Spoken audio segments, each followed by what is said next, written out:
ఆ నైట్ అంతా కూడా భయంతోనే గడిచిపోయింది. మార్నింగ్ 8కి అలాగా అమ్మ వాళ్ళకి కాల్ చేసి గత 3 డేస్గా జరుగుతుంది మొత్తం చెప్పాను వాళ్ళకి. అమ్మ ఫస్ట్ భయపడింది, కానీ తను భయపడిందనే సంగతి నాకు తెలియనివ్వలేదు. ఎందుకంటే తను భయపడుతుందనే విషయం నాకు చెప్తే మళ్ళీ నేనెక్కడ ఇంకా భయపడతానేమో అని.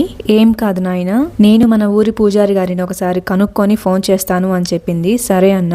నైట్ మొత్తం నిద్ర లేదు కదా, మా రూమ్మేట్స్ అందరము కూడా ఆ రోజు లీవ్స్ పెట్టుకొని మార్నింగ్ నిద్రపోయాము. అలా ఈవినింగ్ 4 అయింది. ఇంకా నేను కూడా ఫుడ్ డెలివరీ చేయడానికి రెడీ అవుతున్నాను.